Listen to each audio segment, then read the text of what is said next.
Hoy vamos a hablar de los compliance officer en las empresas. Para ustedes es un nombre que les dice muy poco, porque el compliance officer nace en el sector financiero anglosajón, que es el que tradicionalmente ha estado sometido a un gran número de normas de obligado cumplimiento y con un carácter muy riguroso. El término es un sustantivo que significa conformidad, pero que también significa obediencia, dependiendo del contexto en que la tengamos que utilizar. En las entidades financieras surge la necesidad de asegurarse del cumplimiento de toda la normativa. Al fin y al cabo, en el sistema financiero resulta que son los depositarios del ahorro nacional y a todos nos preocupa mucho qué pasa con el dinero y es un sector sensible y, por lo tanto, todos los estados siempre han dictado una cantidad enorme de normas que afectan a ese sector y que les obliga a cumplir, y para ello exigieron el tener unas personas específicamente dedicadas a velar porque las normas se cumplan dentro de esas instituciones. Este es un oficial de cumplimiento de los que tradicionalmente existen en los bancos, incluidos en los bancos locales, en los bancos de Guatemala. Pero ¿qué es lo que ocurre?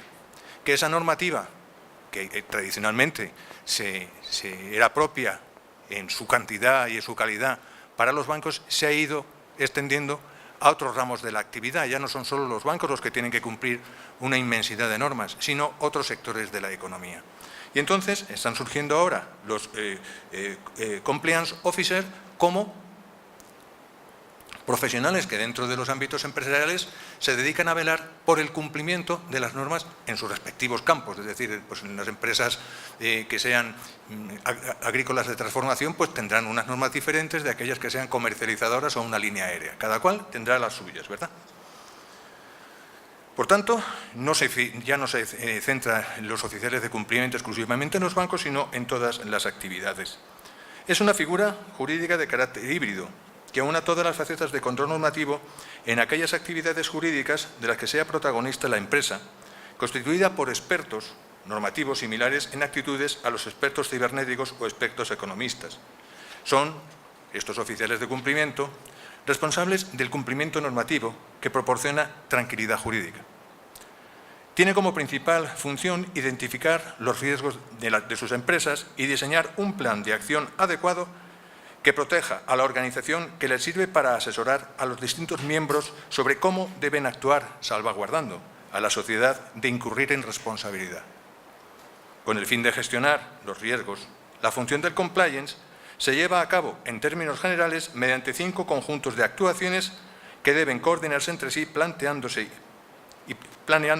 y planificándose claramente. Y así tenemos la identificación de los riesgos. Cada empresa tendrá unos tipos de riesgos diferentes según el rango o sector en el que trabajen, en el que operen. La prevención de esos riesgos, la monitorización y detección de la efectividad y de que se puedan producir, estableciendo y fijando los controles oportunos para detectarlos. La resolución, cuando efectivamente se ha producido, que puede ocurrir algún tipo de riesgo, o se ha producido lo que no deseamos que ocurra y cómo lo vamos a resolver. Y finalmente el asesoramiento. ¿A quiénes? Pues a todo el conjunto de personas que operan dentro de la empresa, desde el presidente de la misma a los últimos empleados, cada cual en su respectiva competencia. Por lo tanto, la misión del compliance es identificar, gestionar y mitigar el riesgo reputacional. Entendemos por reputacional todo lo que tiene que ver con la reputación, con la consideración que la empresa tiene para el mercado. Y no solo reputacional, sino también regulatorio, que puede surgir como resultado del incumplimiento de las normativas, políticas, procedimientos internos y códigos de conducta. Quiere decirse que si nos encontramos ante una empresa que cumple todas sus normas, que es rigurosa en todo su quehacer, tendrá una reputación ante la opinión pública, ante la comunidad, superior a aquella otra que va siempre haciendo trampas de cualquier manera. Eso lo entendemos. Pues eso cada vez tiene una mayor importancia. Evidentemente, se puede utilizar dos formas de velar por el compliance dentro de una empresa. Podemos acudir a un, digamos, consejero independiente que pueda llevar la actividad de competencia de varias empresas, o podemos integrar a un oficial de cumplimiento o un oficial de compliance dentro de la estructura de la empresa, pero en ese caso esta persona tiene unas características un poco especiales porque de alguna manera no puede estar en dependencia de nadie o de muy poca gente, porque en el momento en que jerárquicamente está supeditado a otros y no tiene independencia, no puede llevar a cabo su función. De manera que en la ubicación en una empresa de un trabajador, porque en este caso es un trabajador de la empresa, un colaborador, debe estar situado muy cerquita del Consejo de Administración del que depende. No va a depender ni de un gerente general, ni va a depender directamente de nadie. ¿Por qué? Porque al final él tiene que velar por el cumplimiento incluso de lo que hace el gerente general. Y por lo tanto tiene que tener un cierto nivel de independencia. Desde esa perspectiva y por lo tanto el oficial de cumplimiento es una persona que debe tener un conocimiento muy minucioso de la realidad de la empresa y por lo tanto parece que es más razonable que sea una persona interna y no un colaborador externo el que preste este tipo de servicios. Ya he señalado la importancia que tiene que desde el punto de vista del gobierno corporativo de la sociedad el oficial de cumplimiento tenga una independencia y de que dependa directamente del Consejo de Administración como único final responsable para poder realizar su trabajo con la debida libertad. Finalmente, quisiera señalar, por no extenderme, porque de alguna manera quien nos tiene que explicar aquí que es un oficial de cumplimiento es nuestro disertante, es que los oficiales de cumplimiento, de alguna manera, debemos diferenciarlos, porque aunque normalmente puedan ser, y en muchos casos lo son, pertenecientes a la profesión de abogados y notarios, no son estrictamente las funciones que desarrollan de asesoría jurídica. En muchas ocasiones sí tienen un trabajo paralelo al de la asesoría jurídica, pero en muchas ocasiones no están incluso en confrontación, porque puede ocurrir que algo que sea legal puede no ser ético. Y entonces, en ese sentido, la asesoría jurídica que busque la legalidad no estaría de acuerdo con lo que hace el compliance, que busca más un aspecto ético de la cuestión. También hay que disociar la actividad del oficial de cumplimiento de lo que sería la que correspondería a todo lo que tiene que ver con auditoría interna. Efectivamente, el trabajo que realiza el oficial de cumplimiento es una actividad de auditoría, en cierto sentido, pero se circunscribe al ámbito en el que tiene que ver su acción, es decir, al cumplimiento de normas, no a todo lo demás que tiene que ver con la actividad de la empresa. Por lo tanto, es más amplio, si se quiere, el campo de acción de la auditoría interna, que incluso al final auditaría también al oficial de cumplimiento, que la propia que realiza el oficial de cumplimiento, que se circunscribe, como repito, a ese ámbito estricto del cumplimiento de toda la normativa.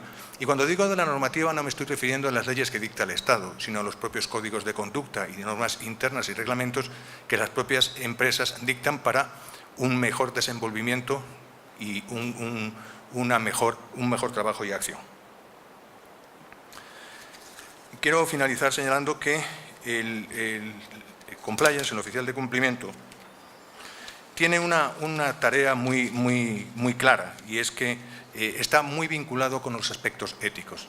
La ética y el compliance van muy de la mano y hoy en día, sobre todo en el ámbito internacional, cada vez va a resultar más difícil el operar fuera del cumplimiento de las normas.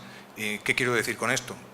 Pues que lamentablemente Guatemala, que es un país donde estamos viendo todos los días temas de corrupción, cada vez va a resultar más difícil y cada vez va a ser más necesario el implementar personas que se dedican al cumplimiento de las normas dentro de las empresas, porque además hay una serie de tratados internacionales y de formas de actuación en el extranjero, como la SCPA de los Estados Unidos, que de alguna manera va a penalizar a todas aquellas empresas que en su actividad de alguna manera incumplan cualquier tipo de norma. Les pondré un ejemplo. Pongamos Banana Chiquita, que es una empresa que opera en Guatemala.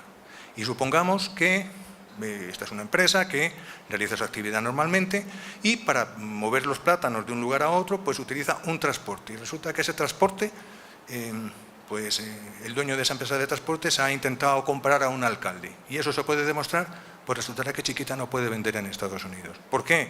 Porque al final la trazabilidad del producto nos llevará a alguien que incumplió que no siguió la competencia. Entonces eso, de acuerdo con la normativa norteamericana, la británica o la de la Unión Europea, está gravemente penalizado. ¿Qué quiere decir con eso? Que cada vez nos volveremos más gendarmes o más vigilantes del cumplimiento de las normas. Lo cual creo que tampoco sería necesario. Creo que la existencia de las normas es clara. Las normas están para cumplirlas y las tenemos que cumplir todos. Entonces, un principio de competencia, que también está muy relacionado con el compliance, es que las normas son para todos y que todos tenemos la obligación y el derecho de cumplir y exigir que las normas se cumplan. Y no tengo mucho más que señalar y agradecerles nuevamente su presencia en este acto y ahora vamos con el protagonista. Roberto Batres Estrada es licenciado en Ciencias Jurídicas y Sociales, abogado y notario por la Universidad Francisco Marroquín, miembro de la Society of Corporate Compliance Ethics, Sociedad de Cumplimiento y Ética Empresarial, que es una asociación basada en la regulación de miembros profesionales del cumplimiento normativo y que tiene como objeto educar y actualizar a los asociados con las últimas noticias y recursos disponibles.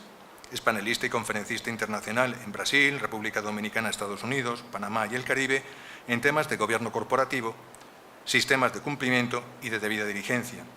Es co-creador del sistema de debida diligencia para Guatemala y Centroamérica, implementándolo dentro de las plataformas propias y de socios comerciales, y actualmente se desempeña como director del Departamento Jurídico y Compliance Chief Officer para Ambi, que es la cervecería más grande del mundo. Y entonces, pues como yo ya he terminado y les agradezco mucho su presencia nuevamente, dejo ya en el uso de la palabra a nuestro expositor para que nos cuente algo más y más fundamentado del compliance.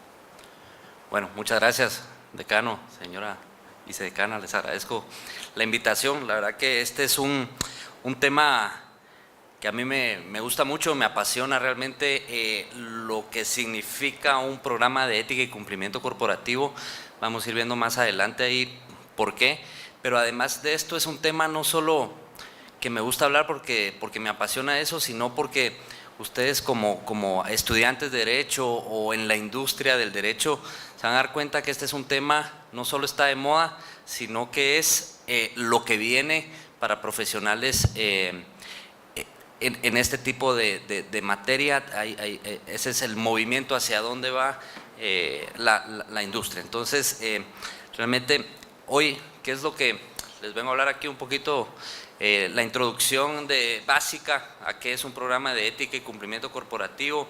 Vamos a ver cuáles son los beneficios y cuáles son los efectos de no tener o las implicaciones de no tener un programa de cumplimiento y elementos esenciales de todo programa, muy básicos, y los pasos necesarios para implementar un exitoso programa de cumplimiento. Entonces, vamos a empezar por algo bien básico, ¿verdad? Estamos hablando de cumplimiento legal o de cumplimiento ético. Probablemente ustedes han visto en algunas empresas tienen código de conducta de negocios, otros se llama código de ética de negocios. Al final, cuando hablamos de un programa de cumplimiento legal, normalmente hacemos referencia o pensamos en un tema de cumplir con las leyes y regulaciones, ¿verdad? Y cuando hablamos de un programa de cumplimiento ético, entendemos más el hecho de cumplir con valores y con hacer lo correcto o qué es lo correcto y qué es lo incorrecto dentro de una corporación. Al final, entre ambos conceptos cambia un poco su enfoque y cuál es su contenido, tiene ciertas sutilezas, pero al final de cuentas tiene elementos básicos, que eso es de lo que vamos a hablar un poquito hoy, y no importa el nombre, dependiendo también de cuál es la filosofía de cada una de las organizaciones, puede llamarse cumplimiento legal, cumplimiento ético, programa de cumplimiento ético legal, cumplimiento corporativo, no importa. Al final los elementos básicos del programa son esencialmente los mismos, y ese va a ser el foco de la presentación hoy, los elementos básicos a ese tipo de programas. Y me voy a referir mucho a un programa de cumplimiento legal, pero me estoy refiriendo a varios esos. Entonces, sin entrar en términos filosóficos ni nada, ¿qué es la ética? ¿Verdad? El conjunto de costumbres y normas que dirigen o valoran el comportamiento dentro de una comunidad, ¿verdad? Un grupo de personas. Y una ética profesional es aquel conjunto de normas y regulaciones y principios que regulan la forma en que yo como profesional debo ejercer mi profesión, ¿verdad? En la industria de mi profesión, cómo debemos comportarnos. Normalmente no tiene una sanción, sino que dicta valores y principios. Y ética corporativa, que ya se refiere a esas prácticas y políticas que se aplican dentro de una organización, y que va a ser la guía para saber, para evaluar la organización si está haciendo las cosas bien o si está haciendo las cosas mal. Ahora, un programa de cumplimiento. ¿Qué es un programa de cumplimiento? Es un sistema, ¿verdad?, de individuos, procesos, políticas y procedimientos desarrollados para asegurar el cumplimiento con la legislación aplicable, regulaciones de la industria dentro de la cual yo me desarrollo y contratos privados que gobiernan las acciones de una organización. Debe ser el compromiso a la forma ética en que se conduce un negocio y un sistema que ayude a los individuos internos de la compañía como externos a actuar de la forma correcta. Va a dictar la forma en que la compañía quiere dirigir sus acciones. Entonces, ¿quiénes deben tener un programa de cumplimiento? Y tal vez debería empezar ahí por el último punto del slide, que es cualquier organización en general. Cualquier organización, no importa si es entidad privada, ¿verdad?, si es una oficina del Estado. Recientemente la Secretaría Privada de la Presidencia obtuvo una certificación en sistema de gestión 37001, ¿verdad?, de gestión de antisoborno. Las fundaciones, las asociaciones, oficinas y entidades de gobierno, realmente cualquier organización debiera contar con un programa de cumplimiento en el sentido como lo vamos a ver un poco más adelante. Pero ¿por qué se vuelve tan relevante tener por qué voy a necesitar yo un programa de cumplimiento? ¿Por qué surge esa necesidad de tener un programa de cumplimiento? Primero, porque hay tendencias y regulaciones globales con controles y estándares más estrictos, que entra aquí un tema hasta extraterritorialidad de la aplicación de la ley. Tenemos legislación un poco más vieja y precursora de estos temas como el Foreign Corrupt Practices Act, que lo mencionaba el decano hace un momento. Esta es una legislación de Estados Unidos y que aplica no solo a las entidades o a personas en Estados Unidos, sino que también aplica para funcionarios de entidades subsidiarias de empresas que cotizan en bolsa en Estados Unidos, y en general puede ser aplicable a cualquier persona. Entonces, yo estando aquí trabajando para una empresa que es una subsidiaria, una empresa americana, puedo ser sancionado con la política de Foreign Corrupt Practices Act. Está el Bribery Act del Reino Unido, el Pacto Global de la ONU también, que entre uno de sus pilares incluye también un tema de anticorrupción, y habla también, vamos a ver, programa de cumplimiento ya no es solo un tema de anticorrupción, sino que también abarca más allá temas de competencia leal, ¿verdad? Actualmente en Guatemala no existe una ley de competencia como tal, pero eso va a venir, y también el programa de cumplimiento permite asegurar que estamos actuando dentro de un marco legal de competencia.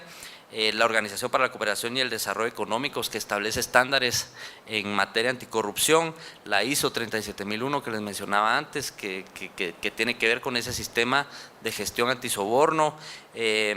Más de 100 países en el mundo ya con regulaciones anticorrupción, protección de denunciantes en materia de incumplimiento. En fin, hay mucha legislación, hay países que ya están desarrollando y aprobando leyes en materia anticorrupción. Brasil en el 2014 emitió una ley anticorrupción donde también las empresas brasileñas pueden ser sancionadas, no solo por sus actos de corrupción dentro de Brasil, sino por los actos cometidos fuera de Brasil por funcionarios o subsidiarias de esas empresas. Y así va funcionando. Recientemente en Dominicana aprobaron una legislación también donde va a ser obligatorio que todas las empresas, sin importar el tamaño, tienen que tener un oficial de cumplimiento, ¿verdad?, o un programa eficiente de cumplimiento. Hay temas ahí. La misma legislación favorece a aquellas empresas que demuestran tener un programa efectivo de cumplimiento legal. No significa que no van a recibir una sanción, pero pueden recibir un trato favorable al momento de ser cuestionados en algún proceso. Entonces está surgiendo toda esta normativa y regulación global que ya quien diga no, es que estoy en Guatemala, aquí no hay ley, entonces no me aplica, está equivocadísimo. Esto es ya, ¿verdad? Cualquier persona que venda producto a Estados Unidos ya es afecto a este tipo de normativas. Entonces es bien importante que estén atentos del tema. ¿Qué más está pasando? Clamor popular y opinión pública. Lo estamos viviendo aquí en Guatemala desde hace varios años.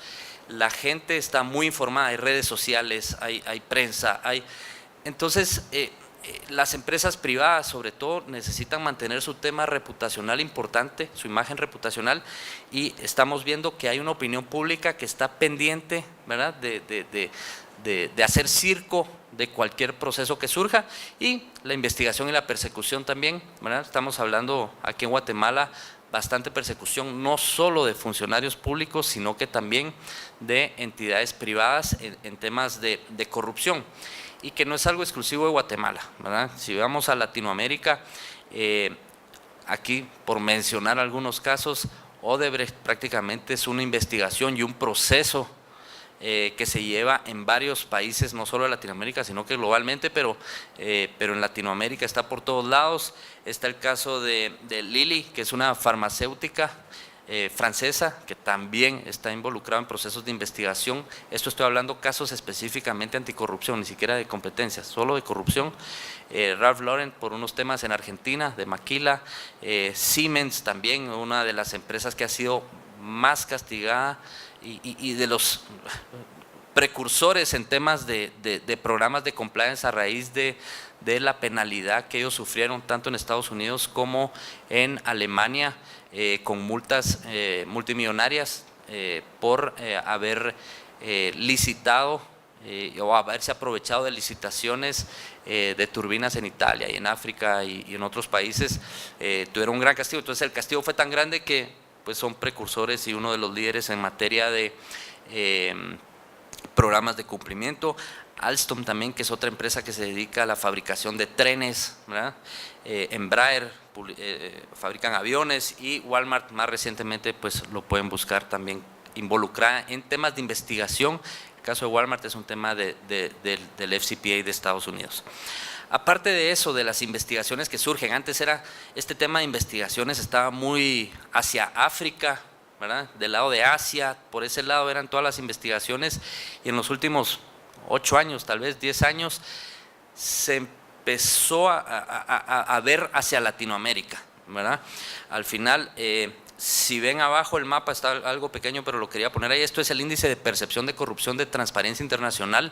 Es un índice que emite todos los años y califica a 180 países. El año pasado eran 170 y pico, este año ya son 180 países los que están incluidos, y analiza varias fuentes, tiene toda una metodología, todo un proceso donde emite entonces este ranking de percepción de transparencia de países. Sobre 100 puntos, que son lo máximo, de 180 países, pueden ver América Latina es, quitando a Uruguay y a Chile, altamente, con una percepción de un nivel alto de percepción de corrupción, ¿verdad?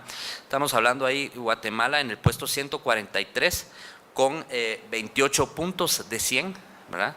Bajó, el año pasado estaba en el puesto 128, si no estoy mal, estamos en 143, ahora Honduras 135, República Dominicana 135, Costa Rica mejoró su nivel de percepción, estaba con 50 puntos, ahora ya tiene 59 puntos, y me arruinó el ejemplo porque decía, bueno, Costa Rica ahí está medio rankeando arriba, pero todavía pierde el examen. Lo que encontró, una de las conclusiones de Transparencia Internacional, fue que de los 180 países, 2/3 partes están abajo del 50%, o sea, de 50 puntos para abajo, con un promedio de cumplimiento de 43.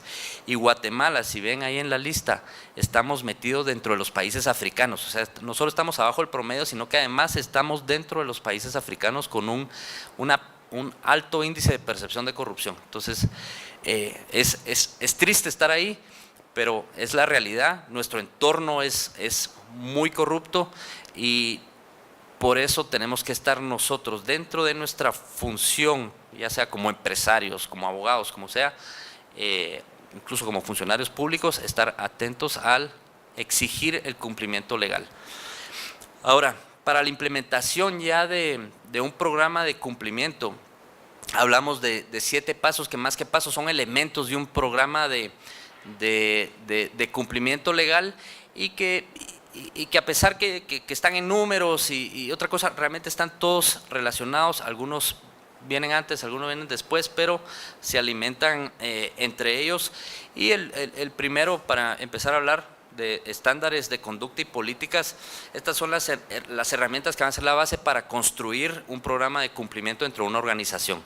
Aquí la gráfica que muestro ahí es el sistema de gestión que tiene AB InBev, la empresa para la que yo trabajo, donde ahí lo que quiero resaltar, arriba estamos viendo la estrategia, ¿verdad? El plan estratégico a 3 años, a 10 años, la parte de toda la gestión para mejorar, la gestión para sostener, pero nada de eso sirve si no tenemos los fundamentos sólidos abajo. ¿Cuáles son los fundamentos de esta compañía o las bases de esta compañía? Estamos hablando, 5S, que lo ven del lado derecho de la pantalla.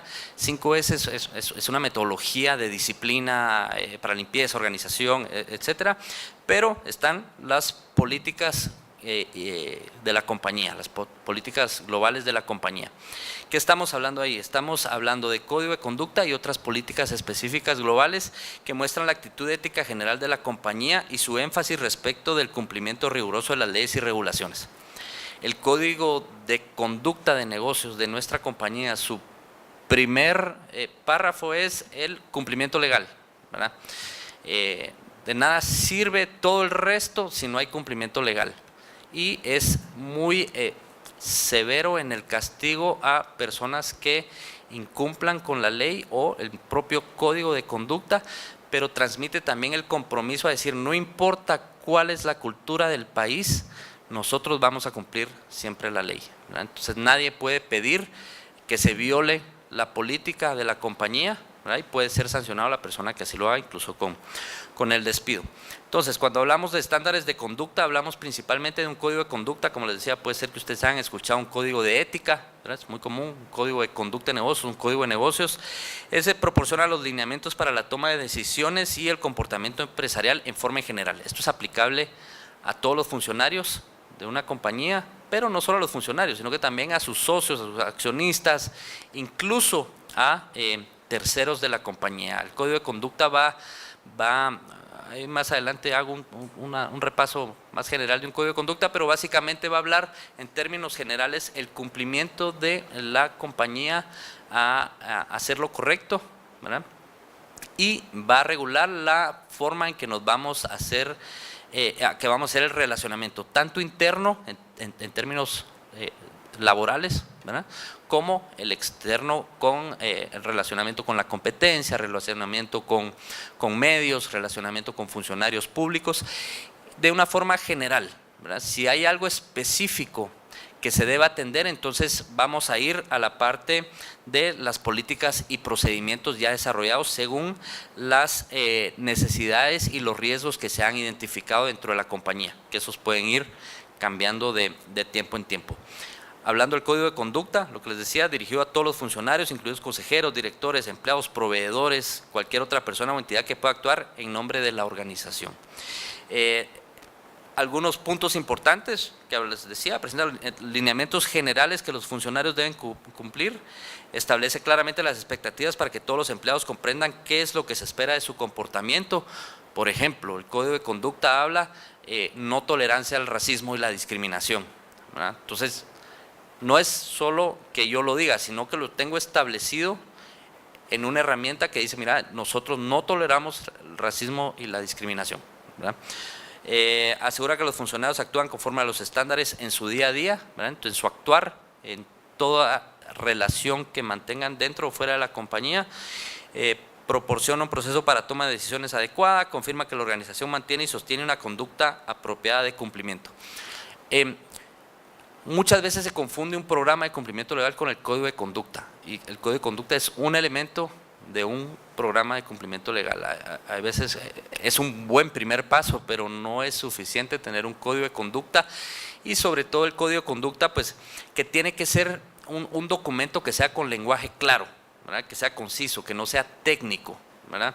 Dependiendo de, acuérdense, está dirigido a todo público, no va a ser el mismo código de conducta, o sea, no se baja un formato en Google, se pone código de conducta y no, hay que apropiarlo a lo que nosotros queremos en nuestra organización, porque no es lo mismo una empresa que vende cerveza que una empresa que produce azúcar, ¿verdad? El público es totalmente distinto. El código de conducta debe ir dirigido también a la persona que está cortando caña en el campo, ¿verdad? Entonces debe ser entendido. Si hay que redactarlo en varios lenguajes, se redacta en varios lenguajes, solo hay que asegurarse que la persona que lo lea pueda entender que la versión original y la versión con el otro idioma pues reflejen el mismo pensamiento. Es común que se incluyan ejemplos, ¿verdad? La mejor forma de explicar algunas cosas es con situaciones específicas que puedan suceder dentro del desarrollo del trabajo. Se hace referencia a políticas y procedimientos de la compañía sin desarrollarse completamente, lo que les decía, alineamientos generales.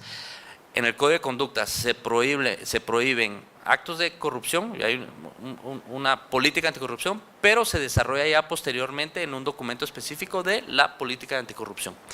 Pero en el código ya queda prohibido desde un principio.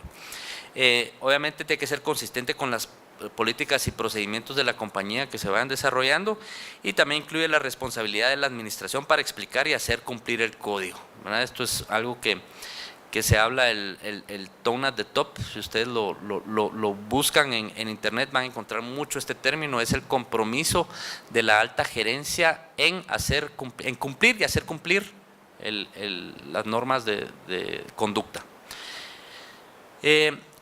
La comunicación a funcionarios, bien importante, que todos deben recibir, leer, entender y aceptar cumplir el código de conducta y sus políticas. Esto no solo aplica para el código de conducta, sino que para sus políticas. Tenemos que asegurar, lo que les decía antes, las leyes benefician a aquellas empresas que demuestren haber tenido un programa efectivo. ¿Qué significa un programa efectivo? Que yo entrené a la persona, le di el documento, la persona me hizo preguntas, yo le resolví y me firmó que entendió, ¿verdad? Eso lo vuelve efectivo. No solo decir, ahí está el código de conducta, pueden pasar allá a la cafetería, ahí va a haber una copia, va a haber otra copia en la entrada, en la recepción, etcétera. O sea, hacerlo accesible a todas las personas, a todos los funcionarios, y sobre todo el entrenamiento. Políticas y procedimientos, que les decía, son normas internas específicas y desarrollan ciertas áreas que hubiéramos detectado como riesgos para la compañía. Son esenciales en el programa de cumplimiento, ya que documentan claramente las reglas a las cuales están sujetos los funcionarios y el método para su cumplimiento. Estos sí ya son reglamentos específicos para cada uno de los temas. En el caso de nosotros tenemos una política se llama de compras responsables, donde nosotros aseguramos cumplir con las políticas que tengan que ver con lo que les hablaba, no sobornar autoridades, trabajo infantil. No solo es asegurar que yo cumpla con las normas, sino que mi proveedor también cumpla con las normas. Porque no es correcto decir, bueno, mire, yo lo contraté, pero no sabía que tenía menores, ¿verdad? Sí, pero me da un precio favorable. Entonces, como me da precio favorable, ya no miro, o sea, no es taparme un ojo para dejar de ver las cosas que está haciendo mal mi proveedor. Entonces, si hay algo que mi proveedor está haciendo mal, yo tengo que corregirlo. Algunas otras políticas, también en el caso de nosotros, por el tipo de producto que vendemos, que es cerveza, tenemos una política específica de comunicación responsable de cerveza, ¿verdad? Entonces ahí, más allá de lo que las leyes establecen, es una autorregulación de decir cómo voy a comunicar yo la venta y el consumo de mis productos para que sea de forma responsable. Y así se desarrollan según los riesgos. Ahora están surgiendo recientemente temas que tienen que ver con derechos humanos, temas que tienen que ver con discriminación y racismo, inclusión. Se están desarrollando políticas nuevas porque es algo que se va identificando como riesgo para la compañía y se crea de forma general y se desdobla para cada uno de los países. Aquí, todo este gran slide, realmente me quiero enfocar en algunos puntos importantes de cuáles son los riesgos de implementar un código de conducta. El primero, les hablaba el tone at the top, de nada sirve que esté el accionista, el dueño de la empresa o la alta gerencia implementando la cultura y el programa, si el tone at the middle o los mandos medios de la compañía dicen, no, eso no, yo tengo mi forma de hacerlo y lo voy a seguir haciendo así, ¿verdad? Si no confían, ese es un riesgo. Otro riesgo es que lo vean como una moda, algo pasajero, porque en el pasado se ha tratado de implementar algo y no se le dio seguimiento, ¿verdad? Ese es también otro de los riesgos que puede pasar al momento de tratar de implementar un código de conducta. A veces las expectativas de los directores y accionistas permanecen más enfocadas en las ganancias que en de verdad hacer un cambio de paradigma con un programa de cumplimiento legal. Muchas veces este comportamiento ético o cumplimiento legal es valorado como una herramienta que disminuye costos o disminuye el litigio. Ese era un pensamiento más del principio de todos estos de programa de cumplimiento. Ahora vamos a mostrar más adelante, ahora los programas de cumplimiento ya son más proactivos, ya buscan beneficios para la compañía más allá que evitar litigios e incurrir costos. También bien importante que a veces, sobre todo en mercados que son muy competidos, por mencionar la telefonía, a veces el ser ético o legal se muestra como algo, como una demostración de debilidad, ¿verdad? Entonces, ¿cómo hago yo para que el vendedor de la calle diga, mira, tenés que cumplir, no tenés que arrancar los afiches de la tienda, tenés que respetar a tu competencia? A decir, ¿y por qué? Si el otro sí me está arrancando, el otro me quita, el otro me hace. Bueno, al final tenemos que conseguir transmitir este mensaje a todas las personas para que nuestra compañía pueda ser éticamente sólida, ¿verdad?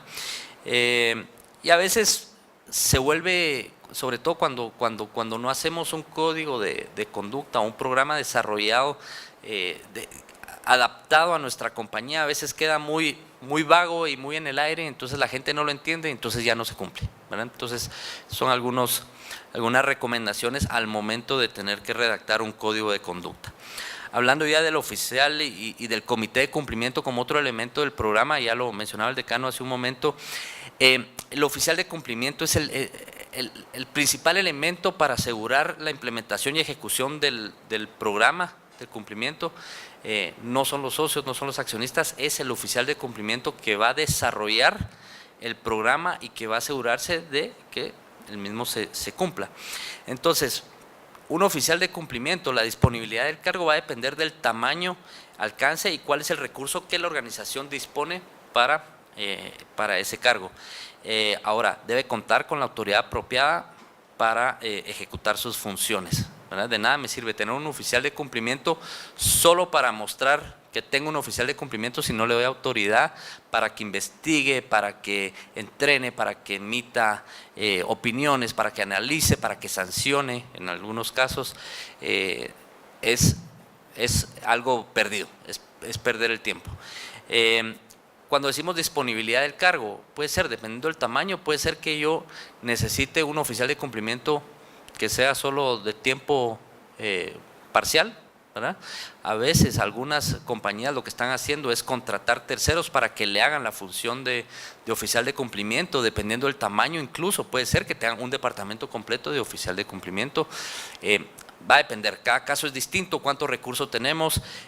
Como les decía, en República Dominicana existe la ley, obviamente una pyme no va a tener un departamento de oficial de cumplimiento, probablemente no va a tener ni siquiera un oficial de cumplimiento permanente, probablemente va a tercerizar el proceso. Credibilidad de la autoridad otorgada, ¿verdad? Tiene que tener el respaldo incuestionable del director y los administradores, ¿verdad? Sobre todo cuando toca el momento de sancionar. No, es que este empleado lleva 20 años de compañía, estuvo en los momentos duros, no lo voy a sacar aunque haya acosado a la secretaria de recepción, ¿verdad? O sea, de verdad, tiene que tener la autoridad y credibilidad en lo que hace. En el caso de nosotros, por ejemplo, el nivel de compliance ha llegado a tal nivel que de verdad, cuando te dicen, mira, es una auditoría de compliance, de verdad asusta. O sea, la gente dice, bueno, aquí que vienen con todo. ¿Por qué? Porque se han impuesto sanciones a personas que uno nunca hubiera pensado que las iban a castigar o que iban a pasar impunes. Entonces eso da mucha credibilidad. Y igualmente la independencia del área legal o del área de auditoría es muy relevante, pero puede ser que las condiciones de la compañía así lo indican. Sí se regula la forma como qué pasa cuando el oficial de cumplimiento tiene que hacer una investigación del departamento legal o del auditor de la compañía. Tiene que quedar eso regulado. Principales funciones: el diseño, implementación y monitoreo del programa de cumplimiento, ¿verdad? Desarrollo y coordinación del programa, la educación y el entrenamiento, lo tiene que desarrollar, servir como fuente de información en materia de cumplimiento para empleados, o sea, es la fuente del cumplimiento legal. Cuando hay, en Brasil se implementó un canal de cumplimiento en la compañía y dejaron un tema ahí de, bueno, dudas o preguntas de cumplimiento legal, y ahora, no, hombre, eso para qué lo vamos a poner si nadie va a preguntar. Fue el punto más importante del canal de cumplimiento legal fue ese, porque empezaron a surgir una cantidad de dudas de qué cosas si eran conflicto de interés, qué procedimiento está bien lo que hace esta persona o no. Entonces lograron ir desarrollando, y también era como un termómetro para saber qué era lo que los funcionarios tenían duda. Entonces ya se pudieron generar políticas específicas en base a las dudas y comunicaciones constantes de los temas donde los funcionarios tenían algunas dudas. Educación y entrenamiento como una herramienta de defensa importantísima para la implementación del programa de cumplimiento. Lo que va a ser efectivo es esto, ¿verdad? Lo que les mencionaba antes. Si yo no entreno a las personas, si no las educo, no va a ser efectivo mi programa, ¿verdad? Nosotros hacemos un entrenamiento de código en conducta todos los años y de cumplimiento legal. ¿Qué es aburrido? Tal vez sí, para los que son, y dicen, pero eso ya lo vimos el año pasado. Sí, y lo vamos a volver a ver este año. Y el otro año vamos a volver a entrenar. Y el otro año vamos a volver a entrenar. ¿Por qué? Porque es la única forma de asegurar que toda la gente esté comprometida con el cumplimiento legal. Y también, pues, obviamente sirve como una estrategia de prevención. ¿Qué tipos de entrenamiento hay? Cursos básicos de cumplimiento, esos van dirigidos a todos, ¿verdad? Todos los funcionarios de la compañía. Hablamos código de conducta, cuáles son las violaciones de compliance, cómo se denuncian, políticas de confidencialidad de la compañía, y hay otros entrenamientos que son específicos o dirigidos a grupos específicos según los riesgos que vayamos identificando. Entonces, por ejemplo, una política anticorrupción, yo voy a dejar en el código de conducta que existe una política y que no acatamos o avalamos actos de corrupción en la compañía, pero ya específicamente yo voy a entrenar a mi equipo legal, a mi equipo de finanzas, ¿verdad? A mi equipo de suministros, equipo de compras, ¿verdad? Para que ellos sepan cuál es la política y cómo deben aprobarse los proveedores, por decir algo. Derechos humanos, lo que les hablaba antes, el tema del área de compras, comprometida con que sus proveedores también estén cumpliendo con las políticas de derechos humanos. Medio ambiente, ¿verdad? Obviamente va más dirigido a lo que son al área de la gerencia de medio ambiente, pero se van identificando los públicos y se van entrenando. El entrenamiento debe ser continuo y constante, ¿verdad? Y consistente. Definir cuáles son esos grupos de riesgo en el caso de políticas específicas, y lo que les decía, para asegurar que la gente entienda y le ponga atención, tenemos que buscar formas alternativas de dar entrenamiento. A veces vamos a hacer entrenamiento presencial, si se puede hacemos entrenamientos e-training, si se puede lo da un tercero, o sea, la cosa es asegurar que la gente esté recibiendo entrenamiento y lo esté captando, y sobre todo importantísimo documentar la participación. En el caso específico de anticorrupción, yo puedo entrenar a la persona, le puedo decir no puedes hacerlo, me puede firmar, pero en el momento en que está con un funcionario público yo no puedo garantizar que la persona, con tal de llegar a una meta o obtener algún beneficio o quedar bien con la compañía, va a cometer un acto de corrupción. Entonces, si la persona por su propia voluntad decide cometer un acto de corrupción o un incumplimiento ético en contra de lo que yo le enseñé, mi única forma de demostrar en un proceso o en una investigación es, mire, yo lo entrené, yo le mandé estos correos, yo le mandé esta comunicación, ¿verdad? Luego, en temas de monitoreo y auditoría, estamos hablando de la auditoría como procesos de revisión específicos para ir asegurando de que los procesos se estén cumpliendo, y el monitoreo, que ya es un proceso de revisión más continuo, más a diario, para ir identificando también si el entrenamiento que estoy dando está teniendo resultados o si hay nuevos focos de riesgo que tengo que ir identificando. En el plan de monitoreo y auditoría voy a priorizar esos riesgos de la organización para ir revisando, o sea, cuáles intermediarios terceros, por ejemplo, con temas de anticorrupción.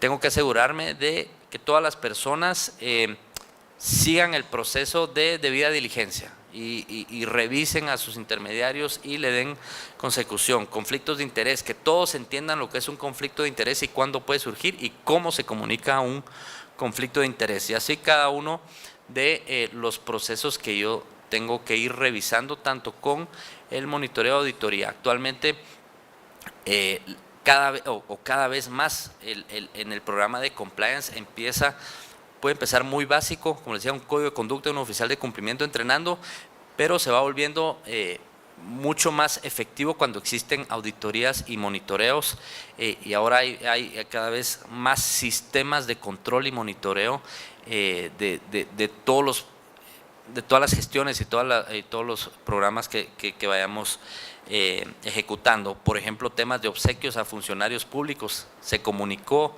lo autorizó, ¿qué le di? Y sobre todo porque hay un tema de registro también, estoy registrando esos obsequios o no. Le di al mismo funcionario, le di entradas para todos mis conciertos que tuve todos los meses, ya, o sea, eso ya es raro, etcétera. Entonces, ese es el monitoreo y auditoría, es para asegurar que los procesos se están siguiendo. En temas de denuncias e investigación, aquí un tema muy importante que en español suena feo como denunciante, ¿verdad? Realmente en el término anglosajón se habla de whistleblower, que es una persona que comunica un posible incumplimiento a los principios y valores de ética de la compañía o posibles incumplimientos legales de la compañía, pero dentro de una organización. Denunciante suena más como a un tema penal o procesal, pero el whistleblower es más esa persona que dentro de la organización o fuera de la organización detecta que existe un posible incumplimiento de la compañía. ¿Qué es lo importante ahí? Es darle a ese denunciante un tono cultural positivo. En nuestros países es el tema de el chismoso, el sapo, el que me puso el dedo. Entonces la gente no se atreve a denunciar. Nosotros hemos hecho una campaña desde hace varios años pidiéndole a las personas que denuncien, y solo se va a conseguir si aseguramos que no va a haber ningún tipo de represalia en contra de la persona que denuncia, ¿verdad? Asegurar que la persona, y sobre todo el anonimato y la confidencialidad cuando las personas así lo piden. Y es tan importante este tema de whistleblower para nosotros, que comunicamos pero muchísimo el tema de canal de denuncia.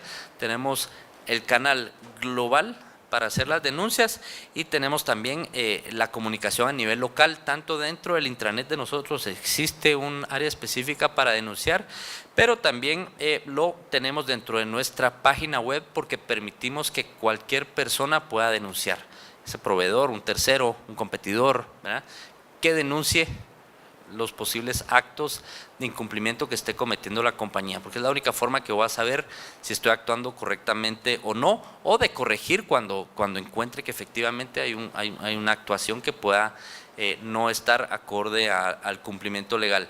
Y tenemos también hotline, ¿verdad?, una número telefónico gratuito donde la gente puede llamar y poner sus denuncias, que eso también lo administra una empresa tercera. No lo administramos nosotros, lo administra una empresa tercera para ir garantizando también la confidencialidad.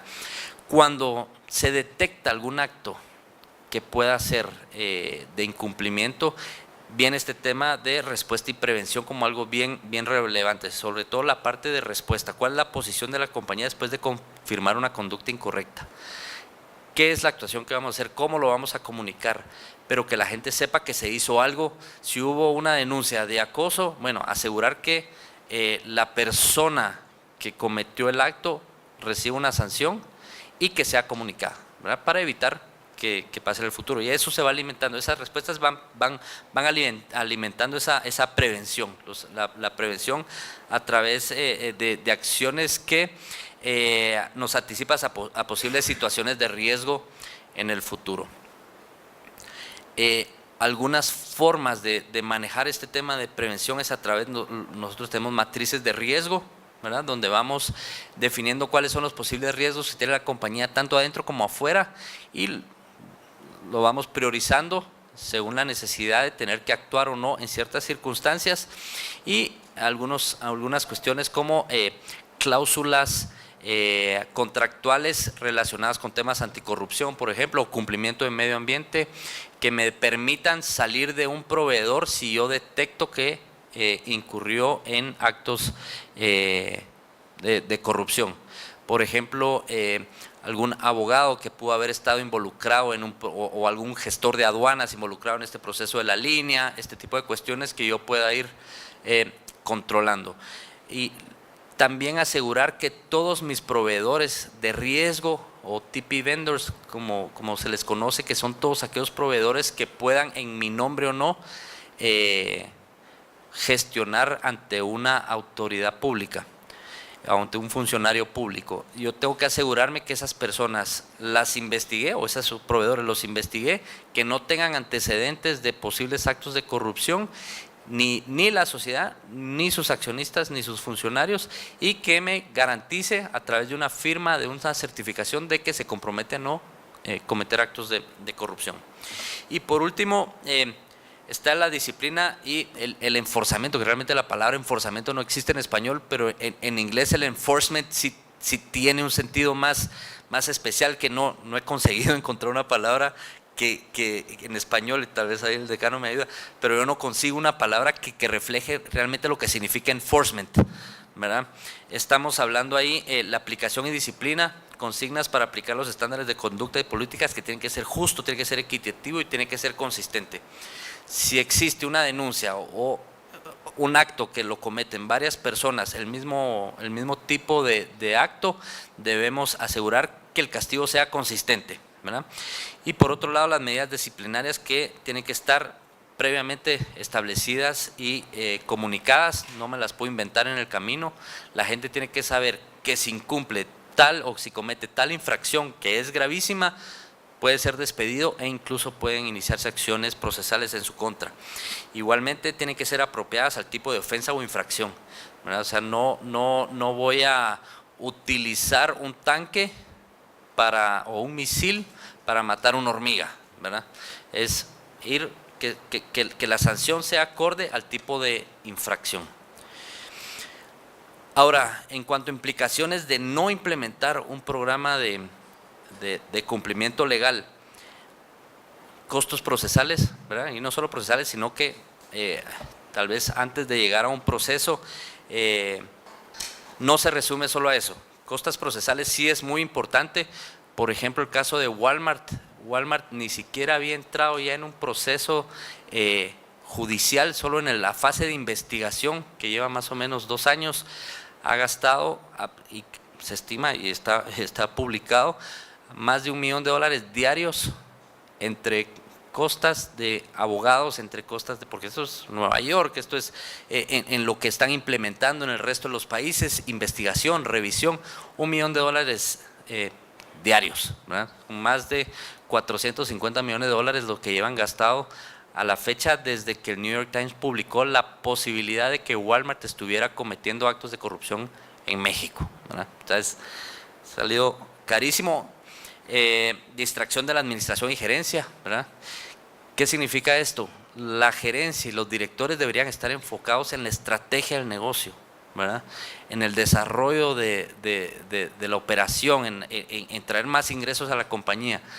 Cuando entra un proceso de estos, de investigación por casos de corrupción, olvídense, el tipo está pensando en eso, en cómo se salva el pellejo, y cero enfocado en lo que debe ser su trabajo, ¿verdad? Realmente. Luego, contratos nulos o ineligibles en el caso de cuando son licitaciones públicas, ¿verdad? Puede existir la posibilidad de que se declare nulo un contrato. El caso de Siemens, que es el que normalmente traigo a colación, el caso de Siemens fue los contratos que obtuvo por licitación de turbinas en Italia.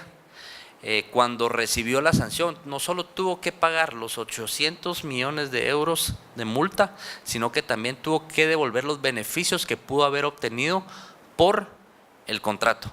Entonces prácticamente instaló las turbinas y trabajó 10 años de gratis porque tuvo que devolver toda la plata que se benefició a raíz de esos contratos. Imagínense eso.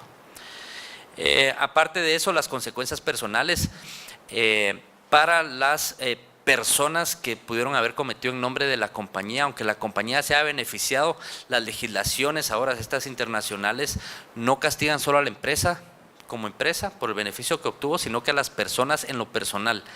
Y algunas son tan severas que no permiten ni siquiera que la compañía pague los abogados de defensa de la persona, ¿verdad? O si hay una multa, la tiene que pagar la persona con su propio patrimonio. No puede la empresa pagar por él, aunque ha obtenido un beneficio. El efecto de valor de las acciones de la compañía, esto es principalmente para compañías que cotizan en bolsa. El caso de Walmart nuevamente perdió alrededor del 33% el valor de sus acciones el día que anunció New York Times la posible investigación. O sea, en un día perdió el 33% del valor, que dando una charla un tipo me comentó, esto era, ese 33% significaba más que el PIB de Guatemala. O sea, una cosa absurda. Y por supuesto daños a la reputación y a la imagen de la compañía. Ahora, para no ser tan negativos, pasando a lo positivo, lo que les decía, esto anterior era muy de un programa de cumplimiento tradicional, muy preventivo, ahora los programas de cumplimiento ahora vienen más positivos o más proactivos. ¿Cómo aseguramos y que nos permite asegurar que los accionistas, que los socios compren la idea de tener un programa de cumplimiento legal? Porque hay temas bien importantes. Se puede convertir en un generador de ingresos como, primero, protección del negocio, ¿verdad? Si yo estoy en cumplimiento legal, voy a garantizar que mi negocio va a continuar. El negocio va a seguir y va a mantener no solo al corto plazo, sino que a largo plazo, que es lo que busca un programa de cumplimiento. Va a generar valor al negocio, atracción y retención de talento, ¿verdad? Porque a nadie le gusta trabajar para una empresa que está comunicada como o que normalmente salen los medios como que que comete actos de corrupción. A nadie le gusta trabajar para eso. Uno, porque el riesgo de que me quede sin trabajo, y segundo, porque qué vergüenza pues andar ahí justificando a la empresa para la que no, que no somos así, que no hacemos eso, cuando claramente se esté evidenciando eso. Gente motivada por lo mismo, ¿verdad? Voy a asegurar que la gente que está dentro va a defenderme y va a estar contenta de trabajar en mi compañía. Y marcas amadas, sobre todo ahora las generaciones, ahora ya no es el tema de tengo una fundación y que pinte escuelas y que qué bonito, pero ¿cómo obtuvo toda esa ganancia? Ahora las generaciones exigen mucho de, bueno, no me digas qué haces con las ganancias, sino que cómo las estás obteniendo, ¿verdad? Eso es súper importante. Le da mucho valor a las marcas cuando estamos haciendo las cosas legalmente. Y ahora, para la implementación ya de un programa, ya cuando ustedes estén en un proceso de poder implementar, estos son algunas sugerencias bien rápido: obtener apoyo y compromiso de los socios y accionistas, ¿verdad? Que compren la idea de tener un programa de compliance, que es importante por las razones que vimos antes, a menos que quieran gastar $1 millón diarios, creo que esa es una razón suficiente, pero hay mucho más cuestiones ahí que aclarar. Establecer un soporte financiero, ¿verdad? Obviamente, dependiendo del tamaño de la compañía, eso es lo que vamos a disponibilizar. Desarrollar un código de conducta acorde al tipo de industria y al tipo de negocio que vamos a hacer. Evitar ahí, como les decía, buscar ejemplos de código de conducta para Guatemala. No va a ser lo mismo. El código de conducta tiene que reflejar la cultura de la compañía, de los socios, cuál era el objetivo, qué es lo que querían. Identificar la necesidad de recurso humano, qué es lo que necesito un oficial de cumplimiento tiempo completo, parcial, o puede ser un tercero. realizar una evaluación interna de riesgos, cuáles son los riesgos específicos que tengo yo dentro de mi industria, desarrollar la misión y objetivos del programa, que es lo que estamos buscando con el programa. Luego, ya para ir cerrando, esto fue una encuesta o una investigación que se realizó en Brasil hace algunos años, donde encontraron que en cuanto al potencial de adherencia a una ética organizacional o corporativa, encontraron que la mayoría, el 69%, o vamos a empezar por la minoría del 20%, es adherente, o sea, que es, tengo que cumplir y así se hacen las cosas y no me salgo de ahí, ¿verdad? Eso es lo que manda mi conducta y así lo voy a hacer. Y hay otra minoría que es el no adherente, ¿verdad? Que es ¿verdad? Si ve la oportunidad de incumplir, lo va a incumplir. Pero hay un 69% que es la mayoría, que dependiendo de las circunstancias puede ser manipulado para ir hacia un lado o para el otro.